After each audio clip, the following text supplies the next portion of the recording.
pertama sebelum ke Raja Ampat itu saya ke jalur Pasifik, itu cari lokasi untuk pusat peneluran satwa penyu, penyu belimbing di Asia Pasifik. Itu pusat peneluran terbesar dan aksesnya ke sana juga sangat-sangat lama ya. Saya naik speedboat 6 jam tambah 2 jam. Speedboat 6 jam? Iya. Dan sempat kegulung speedboat. Mas Lintang. Ini acara apaan sih? Katanya ngobrol asik Ramadan. Ngobrol asik Ramadan. Ya, Rapat rapot lah.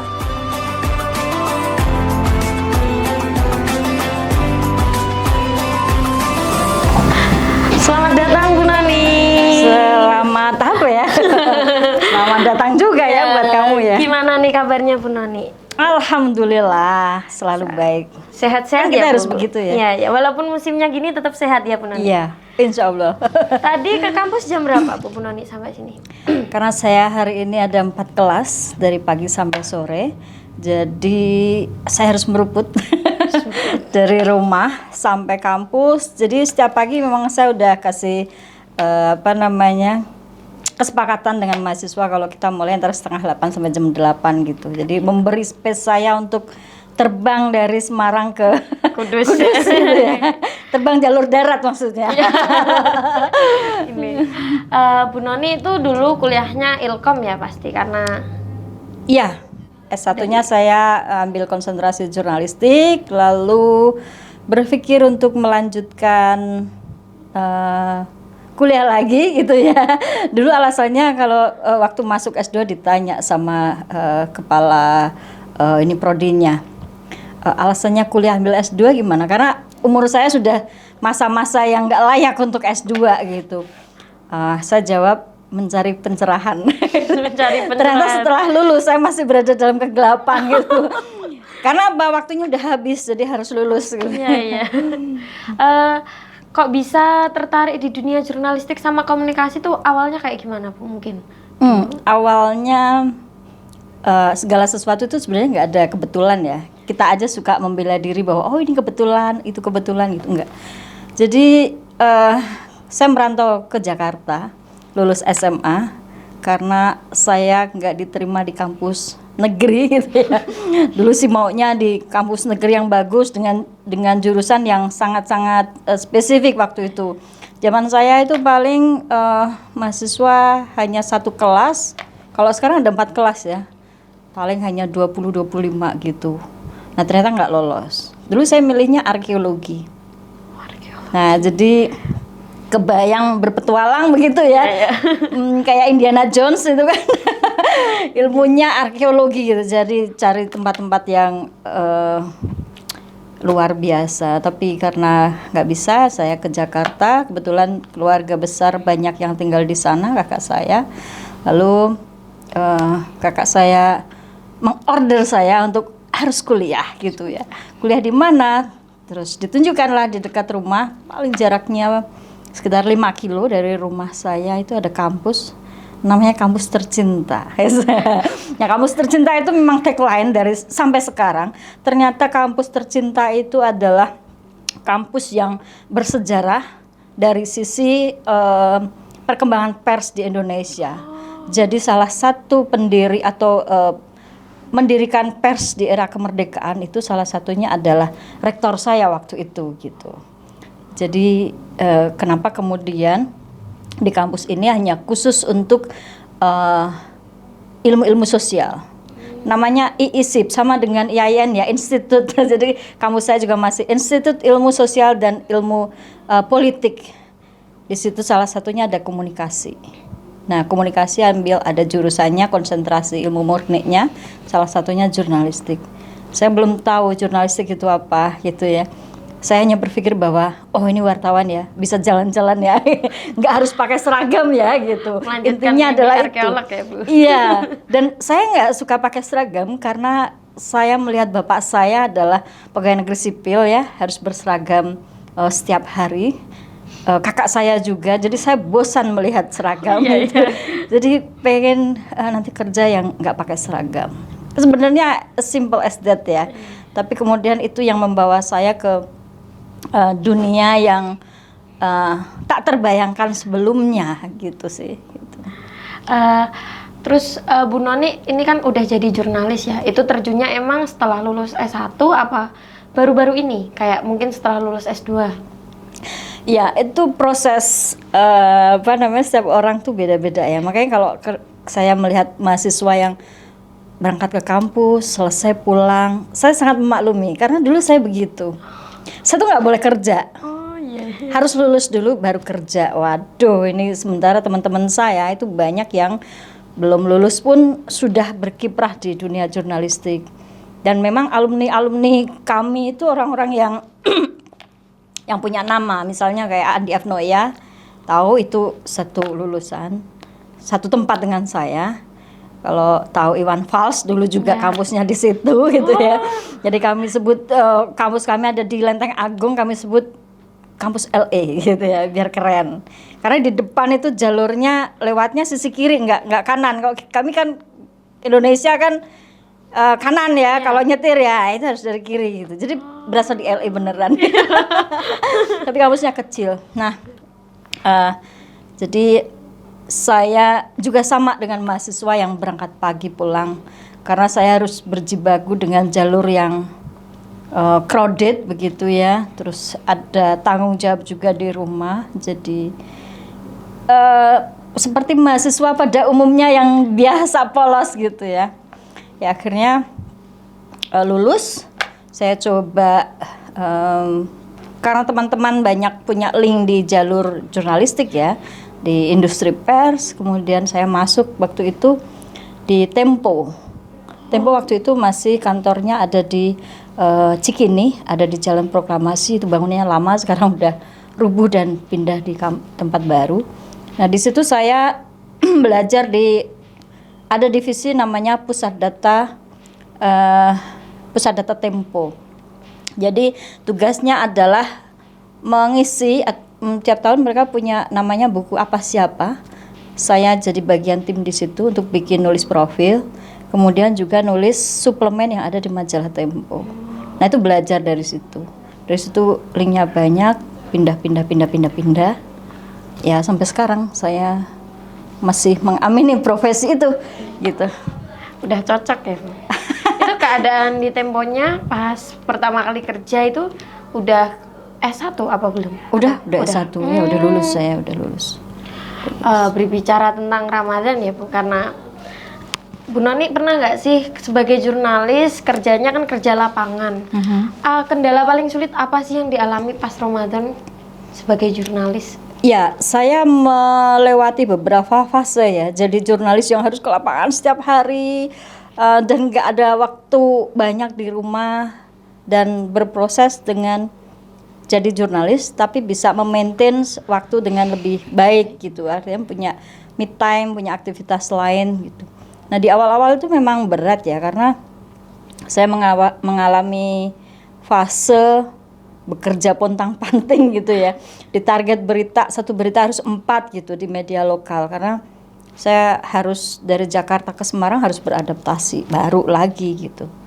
Kemudian saya bekerja di salah satu radio lokal di Semarang, itu lebih ya crowded lagi ketika menjelang Ramadan dan Lebaran, karena kami punya program khusus yang namanya Jaring Lebaran.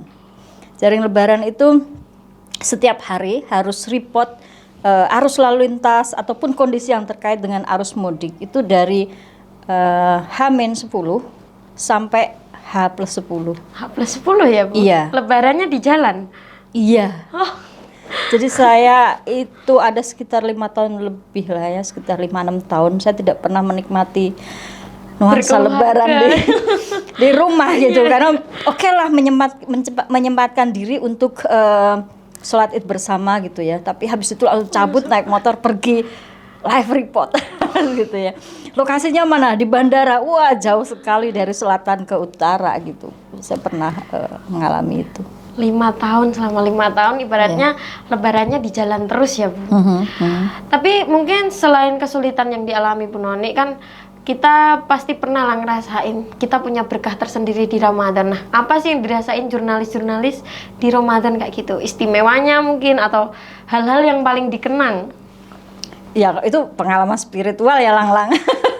Karena setiap jurnalis begitu pasti punya pengalaman personal yang entah itu aneh-aneh atau unik-unik atau itu memang bagian dari perjalanan spiritual mereka gitu. Kalau saya sih berkah mungkin khususnya Ramadan ya, ketika saya harus meliput jauh dari rumah, kemudian saya bertemu dengan banyak orang yang kondisinya bisa jadi mungkin tidak sebaik saya gitu ya. Maka disitulah kemudian rasa lelah, rasa bad mood atau rasa males banget sih kenapa aku harus liputan di jam segini gitu, malam jam 11 malam gitu. Itu jadi hilang. Nah itu pengalaman spiritual menurut saya gitu ya. Jadi bisa lebih peka melihat sekitar kita gitu. Jadi mungkin karena kita kerjanya di lapangan ya, kita jadi bisa melihat banyak orang, oh ternyata ada yang nggak seberuntung Iya, saya kayak iya itu yang membuat kita harus banyak bersyukur ya. Iya ya. Nah untuk mungkin Lebaran di jalan, pernah nemu kejadian unik gak Bu selama Lebaran? Oke, kejadian uniknya karena lebih banyak pantauan arus mudik ya. Misal meskipun itu hari H Lebaran, yang ngelihat orang arus mudik bawa kendaraan roda 2 atau bawa mobil yang backup dibuka, diberi hiasan atau hanya dikasih terpal gitu, itu peristiwa yang kalau melihat saya di sisi lain adalah unik gitu ya, tapi di sisi lain saya melihat bagaimana effort mereka ini ingin berjumpa dengan keluarga, ingin memanfaatkan waktu dengan keluarga di hari besar gitu.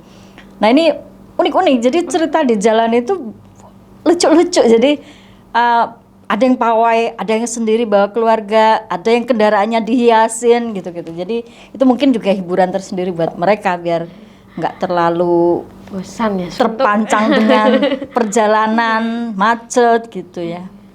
Lucu-lucu sih. Lucu-lucu, lebih banyak lucunya Bu. Lucunya, karena kalau yang jelek-jelek jangan diinget ya. Iya. Tapi ya mungkin Bu Noni pernah ngalamin apa ya, kayak masa-masa emo, masa-masa kayak sedih banget Kak. Kok saya ada di sini sih? No, pernah merasa mungkin hopeless. Seharusnya saya nggak kerja sebagai jurnalis gitu. Pernah ngerasain nggak Bu? Apalagi di momen-momen Ramadan. Iya, paling menyebalkan adalah ketika beban pekerjaan itu sangat loadnya tinggi sekali ya. Itu rasa-rasanya pengennya kabur tapi nggak bisa gitu. Misalnya sehari saya harus laporan untuk pantauan kondisi arus lalu lintas gitu misalnya, atau live report yang terkait dengan Ramadan dan Lebaran itu bisa sampai sehari bisa sampai yang wajib gitu ya itu 5 kali. Belum 5 beban kali. lagi laporan yang reguler news ya gitu. Jadi ya Allah kenapa gue gini banget ya gitu ya misalnya. Kok bisa ya? Kok sampai saya bela-belain kayak gini ya, capek badan gitu, capek karena otak kita juga harus diperas untuk itu gitu. Tapi lama-lama karena kembali lagi bahwa kenapa saya bekerja untuk ini bukan hanya sekedar saya mencari materi gitu ya, tapi kemudian saya punya fungsi lain di situ sebagai jurnalis ya, punya tanggung jawab moral sebagai penyampai pesan. Iya, gitu ya. penyampai informasi. Waduh, kayaknya kok ini banget ya, luhur banget cita-citanya. Tapi ya, Iya. ya harus mengamini itu Lang-Lang. Jadi biar rasa yang negatif itu jadi positive vibes gitu. Nah untuk kerja jurnalis yang ibaratnya kan kita nggak kenal waktu, nggak punya jam kantor, berangkat jam 7, pulang jam 5 kayak gitu. Pasti rasa stres tuh tetap ada ya Bu. Nah cara Bu Noni atau mungkin jurnalis-jurnalis lain menghilangkan stres itu kayak me time-nya itu kayak gimana? Me Me time. time tersendiri ya, me time khusus. Karena liburan juga nggak ada waktu liburan. Oh iya. Gitu. Justru jurnalis itu malah liburan kerja ya, orang-orang liburan. Iya, jadi nggak ada yang namanya libur khusus, itu saya akuin. Sampai kemudian anak saya kan nggak suka pergi jalan-jalan, jadi lebih banyak stay at home gitu. Karena apa? Karena saya tidak punya kebiasaan untuk berlibur, memanfaatkan hari libur pergi leisure ke pantai atau itu nggak pernah gitu. Jadi kalau me time ya di rumah, Time-nya di istirahat, iya, cari makanan apa gitu ya, beli makanan nanti dibawa ke rumah gitu biasanya sih. mengumpulkan energinya dengan cara berkumpul di rumah gitu, Iya. sambil makan. Ini emang Bu Noni hobinya berkuliner ya kalau dilihat-lihat. Ya itu kan salah satu melampiaskan iya. ya, positif. Jadi positif ya, dari negatif ke positif dengan makanan gitu ya. Nah, saya juga kepo kalau pasti kan ya udah nggak asing lagi ya berbuka di jalan. Mungkin keadaan masih di jalan atau baru perjalanan pulang habis keliput terus kayak oh udah tiba waktunya buka. Nah, Bu Noni punya mungkin makanan yang favorit banget dipakai buka gitu nggak selama Ramadan pada saat bekerja? Oke, termasuk ketika saya ngajar di sini ya, Oh, karena iya, saya iya. harus melewatkan Oh, iya, masa oke. masa apa namanya buka puasa di jalan gitu. Jadi saya selalu bawa air putih sama kurma. Udah selesai gitu. Itu ya. Yang penting kan dibatalkan dulu udah. Nanti baru di rumah makan. Jadi emang momen makan beratnya itu di rumah gitu gitu. Iya. Waktu jadi jurnalis dulu nggak bukber sama temen kayak gitu. Undangan banyak lang. Undangan ya. Jadi kalau udah jelang mau apalagi yaitu H-10 itu undangan tuh perusahaan A, B, C udah kirim undangan gitu ya. Jadi puas deh kalau mau bukber dengan menu yang lux gitu ya. Tinggal milih aja. Tapi saya nyaris nggak menerima itu ya gitu. Jadi ya di rumah gitu. Kecuali memang terpaksa harus di jalan ya tadi. Salah satunya dipakai. Kalau bukber sama teman-teman sih, ya kan liputan bareng-bareng udah sama gitu ya. Iya. Jadi nggak terlalu spesial harus bukber dengan teman atau bukber dengan kolega gitu. Saya nggak punya kebiasaan itu sih. Emang seringnya itu liputannya di Semarang, Bu? Ya, Mungkin keseringannya. ada fase memang lebih banyak liputannya di Semarang. Semarang sekitarnya. Gitu ya. Untuk Indonesia paling jauh mungkin Bu Noni udah Papua. Papua. Ke Raja Ampat, ke Wamena. Oh, ngeliput apa? Ke Raja Ampat itu karena waktu itu ada kesempatan untuk saya menang lomba gitu ya, lomba nulis gitu ya ceritanya. Hadiahnya adalah pergi ke Raja Ampat, menyelam bareng Riani Jangkaru. Itu sampai 10 hari. Jadi kami diinapkan di tempat yang lux di dive log itu. Itu adalah tempat para turis-turis asing di situ dan diajak menyelam. Dan itu pengalaman menyelam yang luar biasa ya karena kita ketemu dengan satwa akuatis ya yang besar-besar. Snorkeling ya, Bu itu? Menyelam. Menyelam. Oh, langsung Iya, menyelam Nggak cuma di di kedalaman yang benar-benar ya. Dan saya pernah menyelam di Karimun Jawa dengan di Raja Ampat itu beda banget. Karena apa? Kadar garamnya kan beda ya, gitu ya. Jadi misalnya pemberat yang harus kita bawa tuh jumlahnya juga beda gitu-gitu. oke. Nah itu sedikit pengetahuan. Tapi sebelum ke sana saya belajar nyelam dulu lang. Nggak Saya langsung ya, pakai Bu? sertifikasi selam juga, jadi nggak biasa. Nggak boleh kalau ke Raja Ampat belum punya ini apa sertifikat. Oh, jadi eman-eman banget ya ke Raja Ampat kalau belum punya sertifikat Iya, selam. iya. Jadi sayang kalau nggak nyelam ke Raja Ampat gitu. Ya, itu gratis ya lang. Udah include ya, Bu? Iya, terus include udah semua. dapat plus-plus ya aja lainnya. Di Wamena Extra juga lengkap gratis saya ke Wamena itu. Kebetulan waktu di Papua itu saya ke site-site yang memang susah dijangkau. Pertama sebelum ke Raja Ampat itu saya ke jalur Pasifik. Itu cari lokasi untuk pusat peneluran satwa penyu, Iya, penyu belimbing di Asia Pasifik. Itu pusat peneluran terbesar dan aksesnya ke sana juga sangat-sangat lama ya. Saya naik speedboat 6 jam tambah 2 jam. Speedboat 6 jam? Iya. Dan sempat kegulung speedboatnya. Itu pengalaman-pengalaman yang luar biasa kalau ke Papua itu gitu. Sangat. Di Wamena itu pas ada penembakan biasa ya di Puncak Jaya itu sering ada ya seperti pemberitaan di media gitu. Tapi kalau saya setiap kali ke Papua bertemu dengan warga Papua yang ramah, tidak seperti yang diberitakan di media yang kasar atau apa. Mereka sangat welcome dan ramah, bahkan bicaranya pun halus gitu. Luar biasa sekali ya Bu pengalaman jadi jurnalis. Itu belum seberapa lah. Oh ya, belum seberapa tapi untuk mungkin yang asalnya pengen jadi arkeolog biar bisa jalan-jalan pun jadi jurnalis pun tetap aja bisa jalan-jalan. Kesampean sangat memotivasi. Semoga dari teman-teman juga yang pengen jadi jurnalis kan jadi lebih, oh Bu Noni jadi jurnalis kayak gini kan mimpinya itu semakin bisa. Ya diamini, diamalkan dengan baik aja setiap profesi ya, nggak hanya jurnalis mungkin gitu. Oke, segmen 1 selesai. Nah, kita memasuki segmen kedua nih Bu. Oke. Nanti saya sebutkan kata, Bu Noni langsung bebas beropini ya. Kayak ada PR ini ya.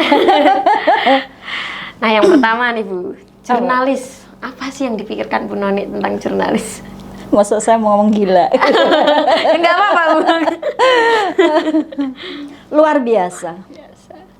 Luar biasa. Ada penjelasan lainnya mungkin kenapa kok jurnalis bisa seluar biasa itu bagi Bu Noni? Iya, karena jurnalis itu membuka banyak pintu buat saya ke banyak tempat, mengetahui banyak hal, kemudian juga bertemu dengan orang itu tidak harus ada tingkatan. Contoh saya bertemu dengan presiden, bertemu dengan gubernur pun juga tinggal biasa, jadi setara gitu ya. Nah ini kemewahan mungkin ya menjadi seorang jurnalis ya. Privilege ya Bu? Iya Privilege. betul. Tapi bukan berarti bisa sewenang-wenang ya, bilang gitu. Iya ya. Yang kedua tentang keluarga. Apa ya? Bebas ya Bu, ini keluarga kan bisa didefinisikan antar dosen dengan mahasiswa. Oh harmonis. Harmonis. Mungkin seperti apa? Ada contohnya?